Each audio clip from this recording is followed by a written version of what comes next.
if you are doing the right thing and you are taking care of your people and you are taking care of your community, even if, not to undermine my entire message because the plans are essential, but doing the right thing is going to help you as much, if not more, than having the plan. Welcome to the Cultivating Leaders Podcast, where we get inside the minds of leaders to harvest great ideas and lessons that help you grow as a difference maker in food and agriculture. I'm your host and curiosity captain, Nicole Ursig. We are joined today by a communications guru and crisis response expert for a conversation around one tool every company hopes they never have to use, but should have handy in their toolbox. Hannah Thompson-Weeman is the president and CEO of the Animal Agriculture Alliance, a national nonprofit working to safeguard the future of animal agriculture. She's an expert in communication strategy, crisis response, and industry engagement, helping producers and companies navigate some of the toughest conversations facing food and farming today. Hannah, welcome to the pod. Thanks for having me. I'm excited to dive in. Me too. I'm so glad you're here. What did we miss from your very quick bio? What is something that someone wouldn't know about you if they just looked you up on LinkedIn? Well, that's a good question. I feel like I'm not really that interesting, but one thing is that and if you're seeing me, my literal and figurative background is in dairy. So being involved in the dairy industry is what brought me to a career in animal agriculture. So showing dairy back in the day was quite an active dairy cattle judge, especially after I graduated from Ohio State. Did probably a dozen county fairs in a couple summers there, which was a good time. So work in all of animal agriculture now, but dairy really has my heart. Love that. Always good to have agriculture roots background. So Hannah, I gave a little description of it, but can you explain what the Animal Ag Alliance is and the work that you all do? The Animal Agriculture Alliance is a 501c3 nonprofit, and our mission is to safeguard the future of animal agriculture and its value to society by bridging the communication gap between farm and food communities. So I want you to think for a second about something that you have seen or read about agriculture, obviously for us, specifically animal agriculture, but could certainly apply across the industry, in the media, on social media, maybe even said by a friend or family member that was just blatantly inaccurate. And you're probably thinking of at least one example, if not a whole list. And that is why the Alliance is here. We're here to set the record straight and correct the narrative around animal agriculture, particularly that means modern large-scale animal agriculture. And we're working on issues like animal welfare, responsible antibiotic use, sustainability and environmental impact, and human nutrition, and the role of meat, poultry, dairy, eggs, and seafood in a healthy, balanced, and sustainable diet. Probably what's most unique to the Alliance and really the juicy stuff is our monitoring of adversarial voices. Unfortunately, there are groups and individuals out there who just don't believe there is a way to ethically and responsibly raise animals for food. So the Alliance has a deep history. We've been around since 1987, and we keep a close eye on those animal rights and environmental activist organizations, their strategies and tactics, the players, the funding, so that we can inform the industry about how to navigate those challenges with farm security as well as reputational management. I did not realize that the Animal Ag Alliance has been around since 1987. Wow. A lot of people don't. We say we're the best kept secret sometimes, and for some reason is that you hope you don't have to use our resources or work with us. But we are glad we're here, glad to be here, and have that deep history in the issues that we monitor. So Hannah, did you ever think, like when you were a student at Ohio State, that you would be working in crisis comms and crisis response and like reputational management? I came to this really in my full-time internship that I had between undergrad and grad school. I was an intern at CO Next, or formerly Charleston Orwig, now CO Next, and I was on the reputation management team, which meant I got right into it with writing crisis plans and helping some really major clients across the meat industry, particularly in animal agriculture, prepare for crisis situations. And that's really what lit my fire for this type of work. It led to me doing my graduate thesis on crisis planning in Ohio's dairy industry. And it really tied into Obviously, always being aware of animal rights activism, and especially when I was an undergrad at Ohio State was when there was an issue on the ballot, which was in kind of response to animal rights activist campaigns. It was creating the Animal Livestock Care Standards Board or Livestock Care Standards Board in Ohio that was meant to stave off ballot initiative campaigns from groups like HSUS. So I really had been on the outskirts of these kind of issues, and it was that internship that really dug me in and led to me doing my thesis in this work and wanting to focus on this portion of ag communications. So we're going to get into some fun things for any comms nerds listening. But if you are someone who is just in the agriculture business, why does crisis communications matter to people who are leaders? Crisis situations, unfortunately, can affect you regardless of where you sit in the industry and what your role is. From my perspective, what we mainly work on at the Alliance are issues that are driven by activist campaigns. So it might be an undercover video, it might be a quote unquote expose in the New York Times, but there are a lot of other crisis situations. It could be a food safety issue, it could be an employee worker health and safety issue, it could be a natural disaster, a supply chain disruption. Folks in the beef industry are following President Trump's tweets that who knows what they're going to say when and what that's going to cause across the industry. So no matter where you sit, you are unfortunately or fortunately, these can be great opportunities, going to be affected by some kind of crisis situation. And it's the job of us on the communication side to make sure that you are prepared in where you sit. Actually, just a few weeks ago, I sat on a panel at the American Ag Law Association. That was why attorneys need to know. And I asked the group, raise your hand for me if these words sound familiar about a crisis plan and a contact tree. And this room of attorneys was like, we don't know, but we're going to be having to deal with this on the legal side, so we need to be involved. So you might not be the author or the keeper of the crisis plan, but you need to know what your role is, because crisis planning is all about allowing us to react more quickly. We all know this in the social media world. The expectations of consumers and customers is an instantaneous response. So we need to do the work in times of calm that's going to allow us to be more nimble. And that means that you, regardless of where you sit in the industry, need to know what your role in managing the situation is and be empowered to carry it out. So how do you even begin to think about what are potential crises that the business could have? How do we begin to plan for those? Okay, we're in a time of calm right now. Where do you even start? I encourage people to put their paranoid hat on and to think about, what do I absolutely not want to happen? What is the number one thing that I don't want to deal with? Basically, it's that question of what keeps you up at night.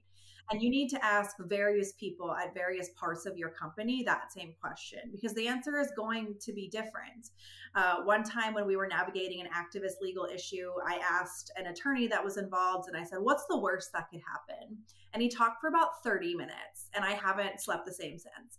So you have to ask people, okay, what should we be preparing for? And what should we be preparing for in 5 years? So really think about what could impact you and what's impacted others in your industry. At the Alliance, again, our focus is a lot of activist issues. So we give a lot of presentations trying to do this exact thing of just raising awareness of, look, there's been an egg farm in Northern California that had 500 activists bust out to protest there. That is a doomsday scenario. That's a worst case scenario, but it was a reality for one farmer. So what are those things that are happening in other parts of the industry that, again, I hope it never happens. That's my hope for your crisis plan, is that it's the best document that you never use. But you have to think about what could be those scenarios that you can start preparing for.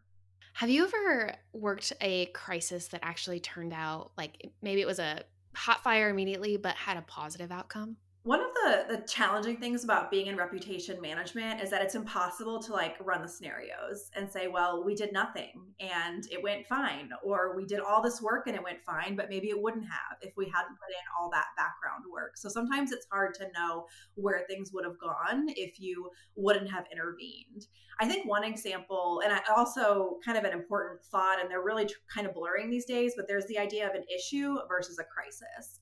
where an issue might be a long-standing thing, it's big picture, it's affecting you, maybe let's say sustainability. So the environmental impact of animal agriculture is a long-standing issue. That's a conversation that's going to keep going on. Whereas a lawsuit because of allegations of how you're handling manure storage is an emergent, that's today, that's a crisis. But those things really are kind of blurring these days.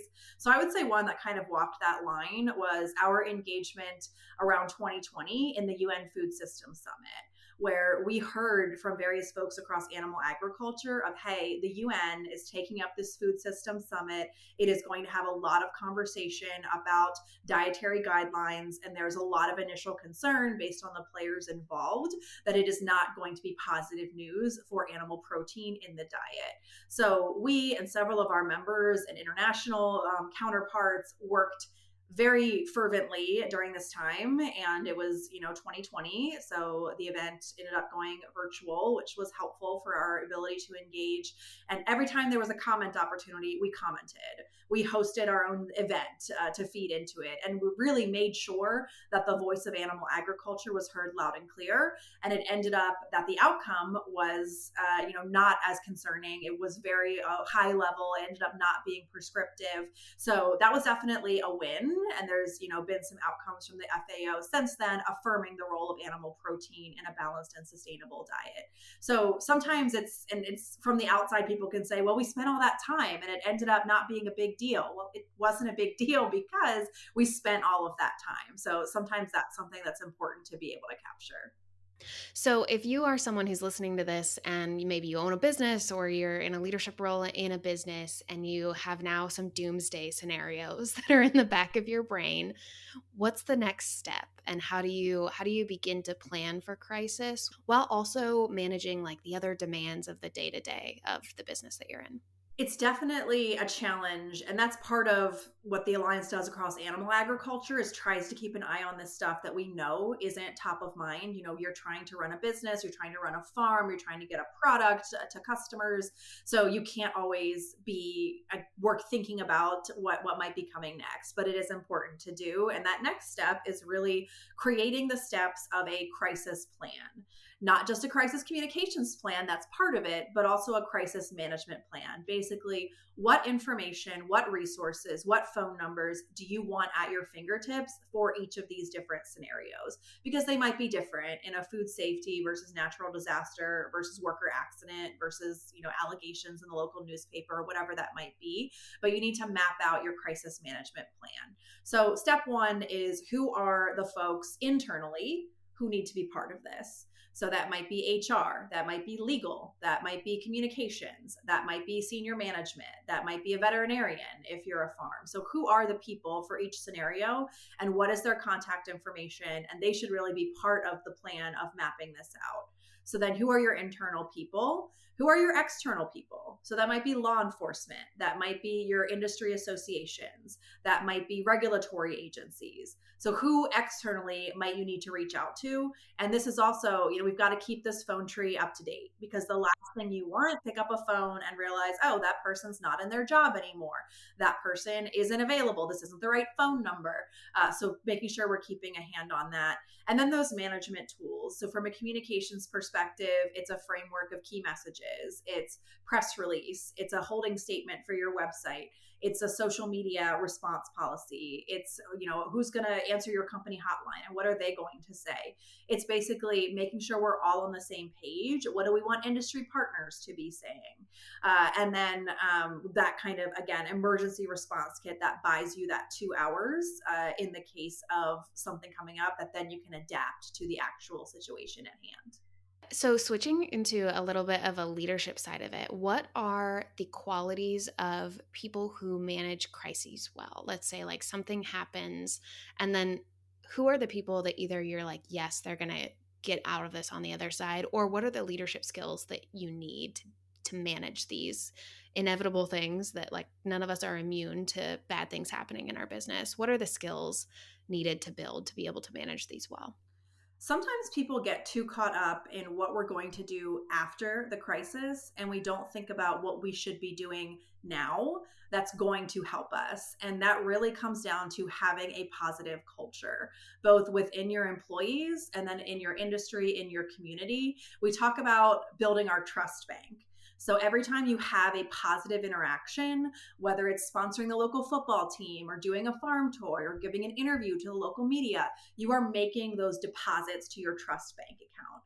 That way, if there is an issue or a crisis and you need to say, trust us, we are doing our best, we are doing the right thing, you have that positivity and goodwill built up to draw against, that your neighbors, your community, the media, they're going to give you more of a fair shake. They're going to give you an opportunity to share your side. Whereas if you've done nothing and you're starting at zero, or even worse, if you've already got a not so great reputation for being a good neighbor, being a good partner in your community, you're going to be overdrafting from the very get-go. So I think the most important thing that leaders can do is make sure they are doing the right thing and investing in their culture, both internally and externally. Because who's going to get asked about this crisis at the hair salon?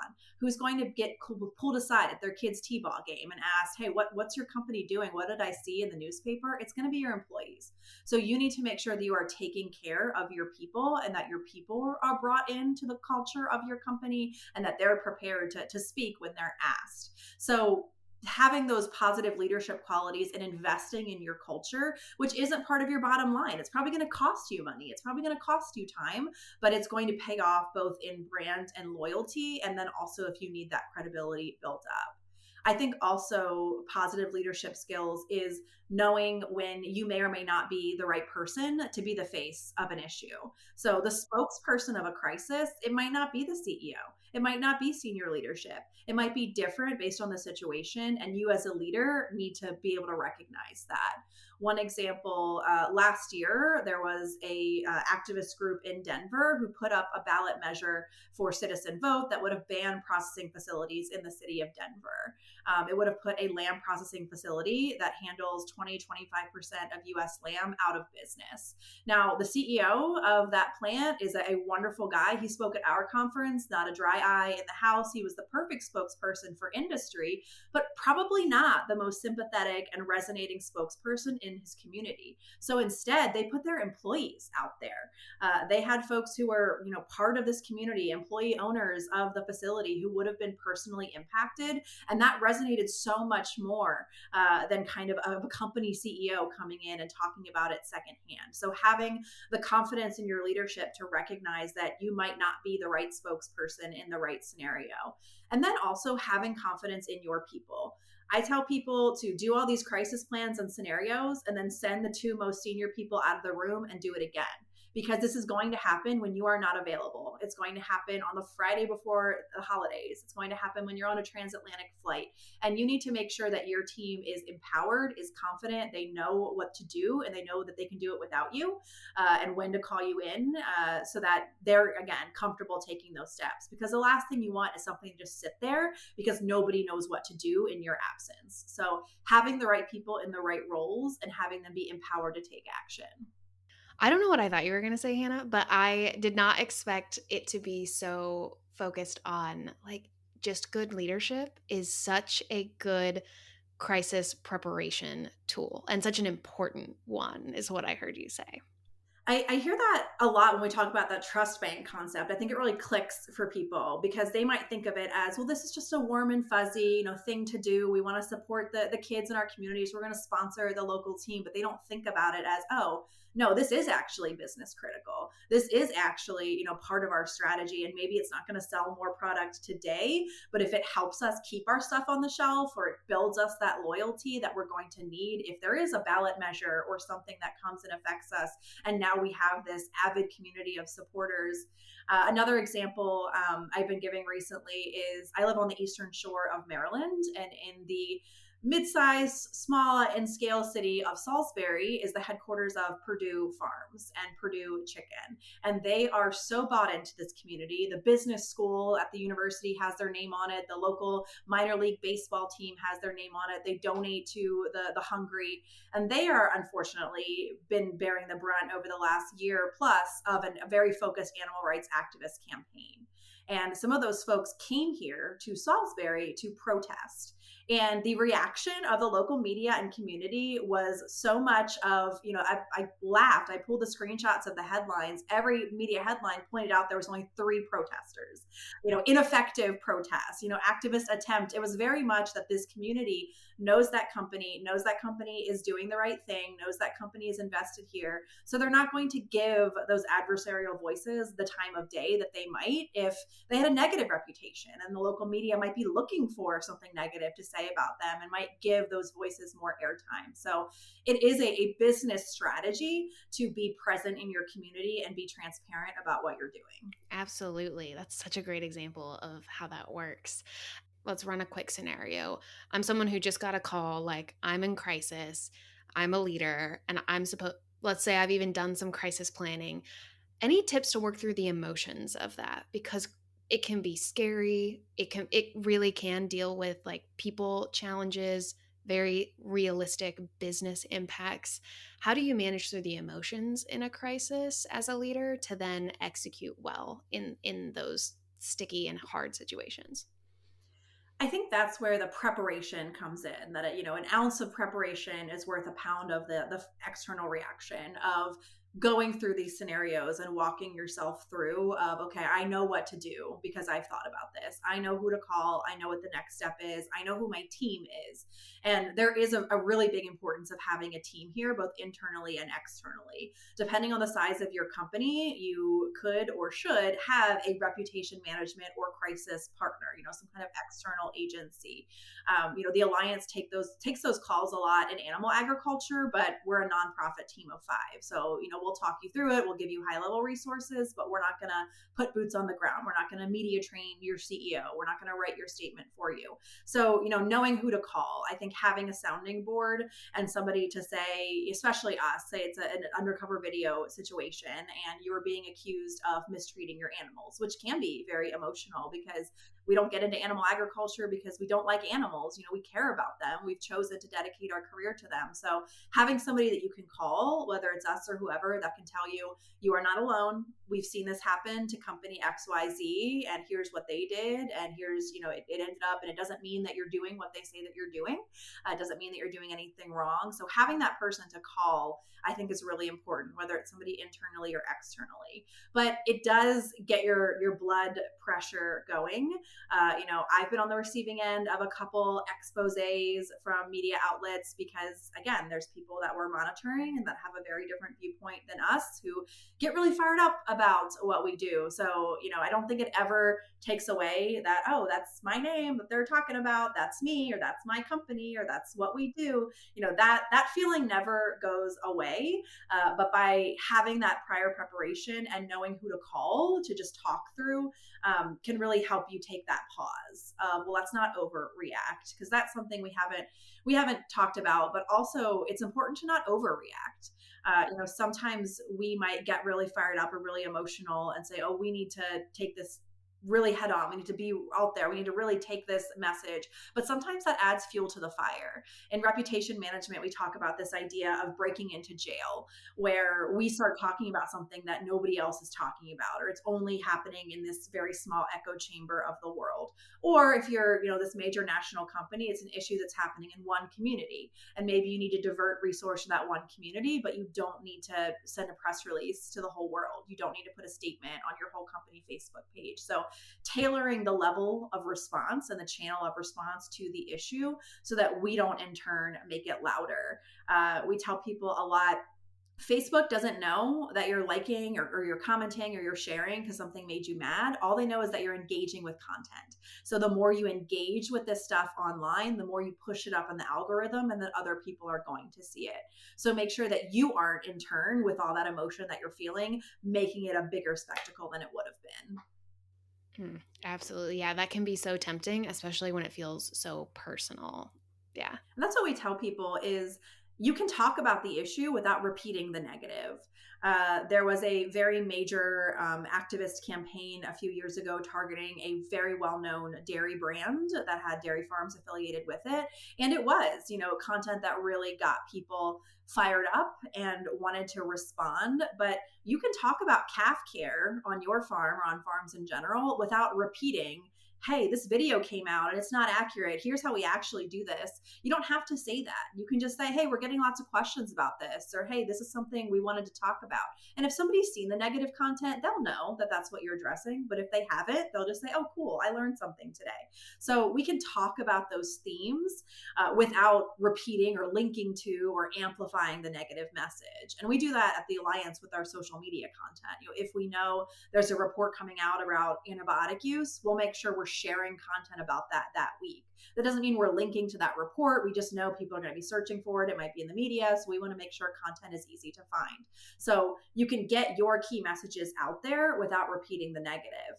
And that's another big recommendation for companies is you need to have your key messages and your story to tell locked down before a crisis comes up. So you need to know what your story is and what you're doing in sustainability, animal welfare. For our members, it's probably different for different companies and members, but the things you're going to get questioned on, you need to have that story. That was a question that came up in the attorneys conference that we were talking crisis at a few weeks ago. An attorney was like, well, what if it's, pending litigation?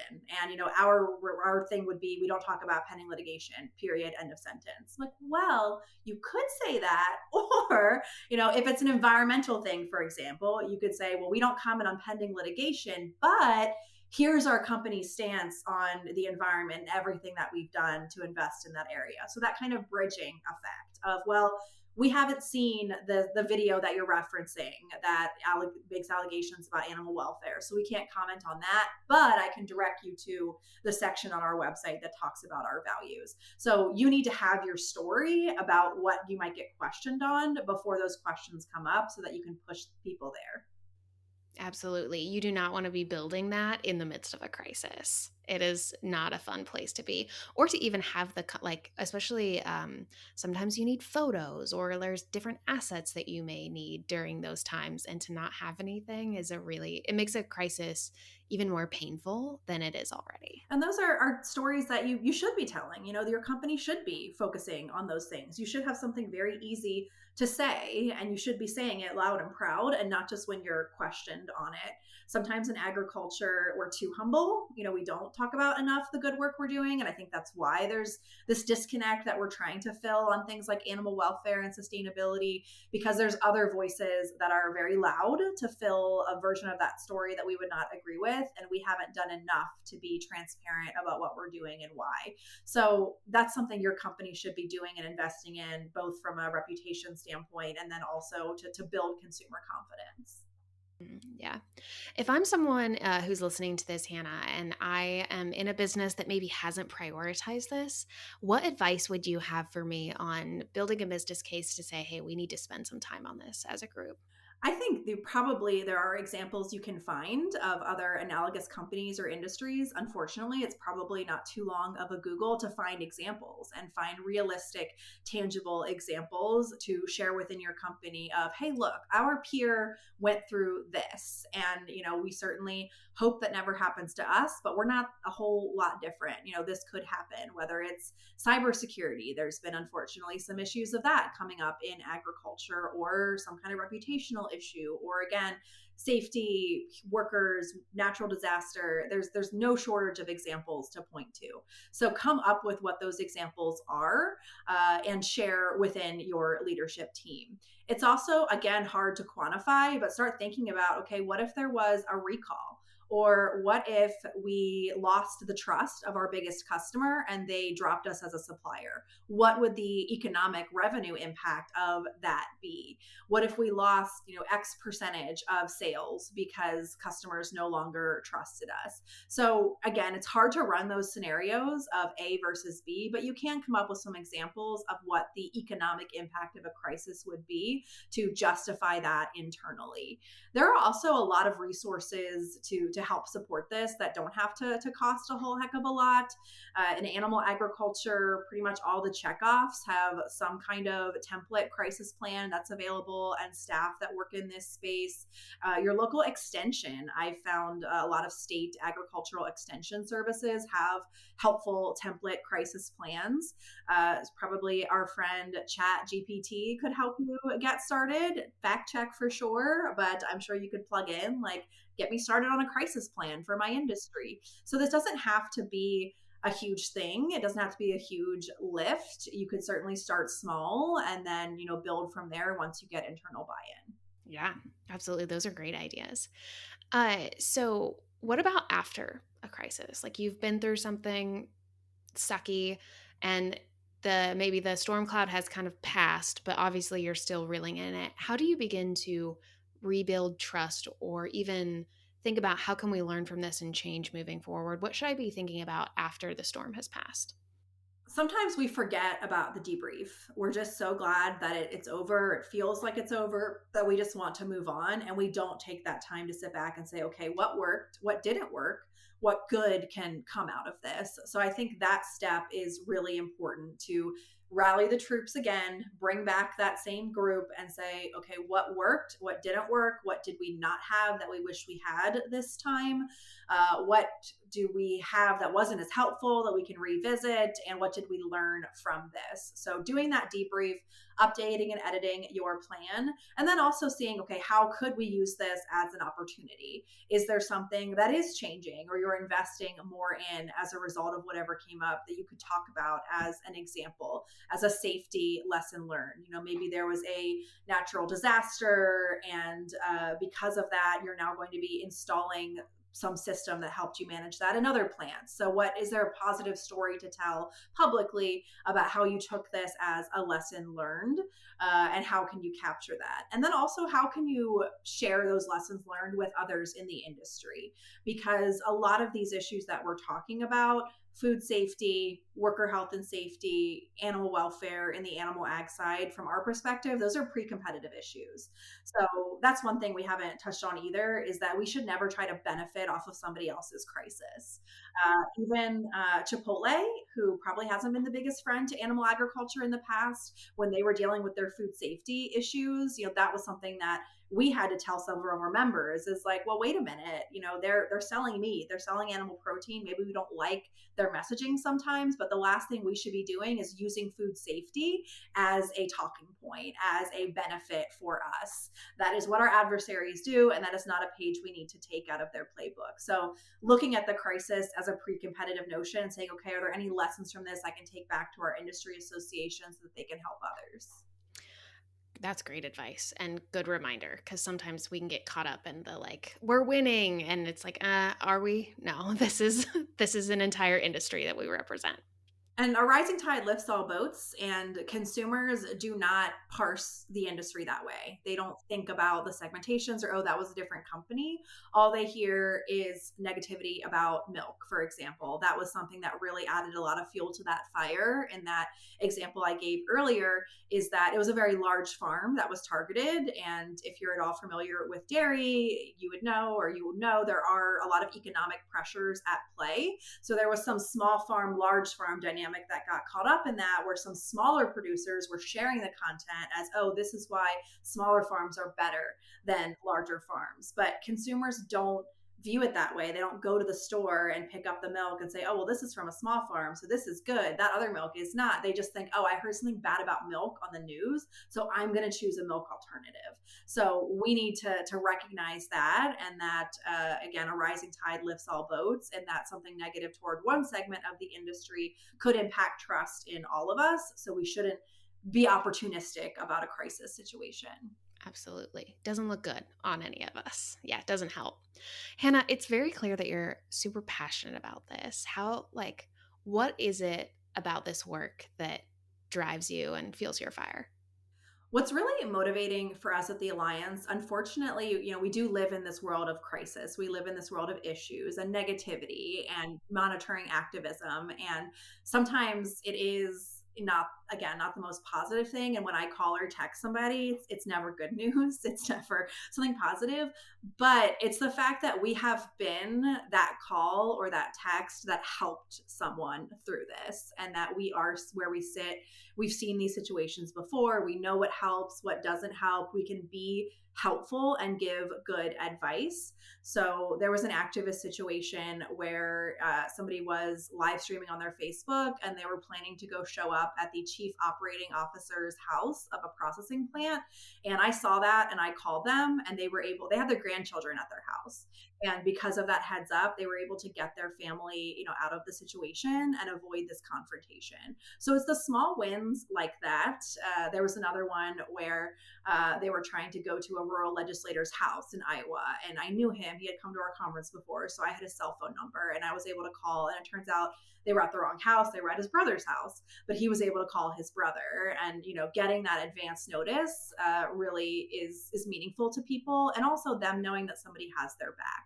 It's not fun, whether it's a newspaper article or somebody showing up at your house. That's not fun for anybody. So knowing that there is someone who has your back and supports you and knows that what they're saying about you isn't true is a really impactful place to be. So I think sometimes it's like, well, I'm sure I could go do something more positive with my time. But the fact that we're here, who would be watching this if we weren't? Who would have this information? Who would be that listening ear for people, or hey, this has happened before, here was the outcome, here's what you could do, being that tangible advice giver and intelligence that we have is really motivating, just to be able to help people navigate through what can be some really tough times. Yeah, absolutely. Knowing that you're not alone in this and being able to be that person is a very cool place to sit in the industry. What's the number one lesson you've taken away working with activists? I think some of what we've talked about here in terms of making sure that we're sharing our perspective and not letting those voices carry the narrative, because we give a lot of presentations about farm security where we'll talk about locks and motion sensor lighting and your online persona. And sometimes people will say, well, that freaks me out. I'm going to go underground. I'm not going to talk about what I do. I'm not going to share about my farm on social media. But we always say, no, I want you to take the opposite away from this. I want you to be more fired up than ever, because if we are not there, this is what people are going to hear, whether it's grocery shoppers, legislators, the media. This negative level of things is what's going to carry the day. So we have to be there. We have to be speaking up, and we have to do it before the crisis comes out. All comes back to that idea of preparation versus reaction. When I did my graduate thesis on crisis planning in Ohio dairy, I surveyed everybody who was licensed to handle fluid milk in the state of Ohio about their crisis plans. And I assumed it was going to be, big company, robust plan, small company, no plan. I was totally wrong. It really came down to whether they had a crisis scenario come out before or not. So even bigger companies that had never dealt with a recall or food safety or whatever maybe said they didn't have a plan, whereas much smaller operations that had an issue had invested much more in this and saw the value and said, nobody should be without it. So it's that idea of prevention and sharing and having, resources built up before the issue emerged is always what people say. If I could do it over again, I wish I had done more before the issue happened so that it wasn't so reactionary. One of our board members, formerly, who's retired now, he always used to say this at least once in every board meeting, was our definition in animal agriculture of being proactive is reacting really quickly, which is, again, guilty, like especially issues management, like very true. We're not truly being proactive. We're not truly starting to talk about things that nobody is talking about. And I think that's something that we should be doing more of, especially from a welfare perspective, is, again, what could we be questioned on that we're not? Because sometimes our strategy is, well, if nobody's talking about it, we shouldn't bring it up. But really, if it's something we believe in, it's scientifically supported, it's got veterinary support, we should be talking about those practices. So the first time somebody hears about it isn't a ballot measure or an undercover video. So that importance of getting out ahead of these narratives has been a big lesson. Yeah, absolutely. Appreciate you sharing that. One of the things that's in the back of my mind, so I grew up in the natural resources industry. So my dad is a wildland firefighter, and obviously, like we see on the news in the summertime when wildfire season hits, but what you don't see is the rest of the year that those people are working on wildfire prevention and educating people of like how to properly put out your campfire, and anyone who remembers Smokey the Bear, and like all of the work that's gone into that is to prevent crisis. Now, obviously, they're training to be able to handle them too, but we're not the only industry that deals with this and has seen success in that prevention piece, and how the prevention piece can actually be fun and build goodwill, even though you know that eventually we're going to have wildfires no matter what. But that's the scenario that's running in the back of my head as you're talking about all of this. That's also been really interesting to learn over my time at the Alliance. Is you talked earlier about not feeling like you're alone. Even within the industry, sometimes we feel like we're alone, and then we feel like agriculture is so different and so unique in our challenges, but it's not. We meet so many people from other industries that feel like they're misunderstood by the consumer. So, very close analogy, the pet industry. We've had, pet breeding folks start coming to our conferences and talk about very similar challenges that we have of like, yes, there's some bad actors that adversaries want to highlight, but there's also a big industry here of people doing great things and people, wanting to meet the need for purebred animals, zoos, aquariums, the obvious ones, but then there's the plastics industry. There's, the natural gas industry. We come across these industries and, you wouldn't think you have anything in common, but then they start talking about how consumers are so disconnected and they don't understand the value that they're bringing and the science is so misunderstood. It's like, oh, well, we have very similar challenges. So it's interesting to reach outside the industry sometimes too. Yeah, to know that we're not the only ones that dealing with this. It's normal. It's part of business, really. Okay, Hannah, so we are going to move into our rapid fire segment. You try to do quick answers, and I'll try not to ask follow-up questions. So, what is one risk in agriculture that every leader should be prepared to handle? Talking about what you do and what you don't want to talk about out loud. What is one ag trend you're keeping an eye on right now? The use of AI, artificial intelligence, in this context, because there are so many different AIs in agriculture. New fear unlocked. Okay. What is the best resource? We talked about some of these, but what's best resource for someone who wants to dive deeper? The Alliance, if you're in animal agriculture, your national commodity group, if you're, anybody in agriculture, we can probably help you, but maybe your national commodity group if you're not, or the national organization that represents whatever kind of company you're in. And what is the best tool resource that has helped you in your leadership journey? Other people. So either peers or my predecessor here at the Alliance, the folks on our board. I think that people who have been through similar situations are the best sounding boards and coaches. Okay, Hannah, so at AFA, we love hot takes, so unconventional or bold opinions. So what is an unconventional or bold opinion that you have about leadership or the future of agriculture? Yeah, well, to pick up on a couple threads that we've shared and what my, risk challenge would be, I think that radical transparency would be my hot take. So again, if you do it at your company or on your farm and you believe in it and you think it's the right thing to do, even if you think people might question it, you should be talking about it. You should be unapologetic about what you do and why. And if you're not, then you should think about why that is. There shouldn't be anything on our farms that we wouldn't want live streamed on Facebook or on the front page of the New York Times. There are too many adversarial groups looking for things to use against us that we as an industry can't give any ammunition to those type of organizations. And I know that's animal rights and animal ag, it's biotechnology folks and the crops, it's just people not liking big companies in general is a big trend. But we need to make sure that we are doing the right thing and we're doing it every single time, no matter who's watching, and then we're talking about it, because again, that expectation of transparency is so high that if there is something that you think about, oh man, like if that got out, that would be bad for us, you probably, again, shouldn't be doing it if you can't explain it, if you can't stand behind it. Now, some things, again, might make people uneasy or might need some context. But if you believe it, if you unequivocally know it's the right thing to do, then you should stand behind it and talk about it so that the first time people hear about it isn't from a negative perspective.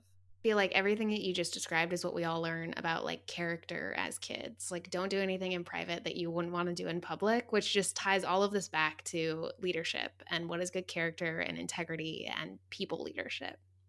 And I think that just really ties into crisis again. If you are doing the right thing and you are taking care of your people and you are taking care of your community, even if, not to undermine my entire message because the plans are essential, but doing the right thing is going to help you as much, if not more, than having the plan. Because if that is your culture, then you're going to end up, maybe not navigating the crisis as efficiently, maybe needing to scramble.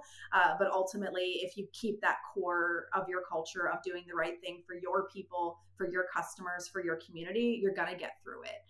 Whereas if that's not what you're committed to, if that's questionable, if that's not demonstrated, you're going to have a much harder road. That is such great advice to land this conversation on, Hannah. I am so appreciative of you, of sharing your knowledge and skills. And just, this is such a fun conversation that I know that even as I have worked in crisis comms in my past life, I have learned some things. So at AFA, we love to build bridges. Hannah, where can people find out more about you or the work that the Animal Ag Alliance is doing?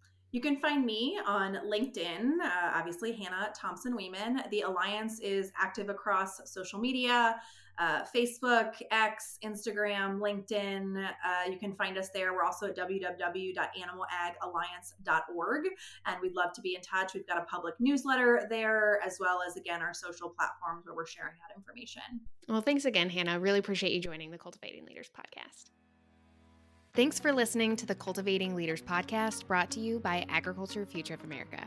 If you've been here before, you know we value feedback as a gift. Please leave us a review and let us know how we're doing.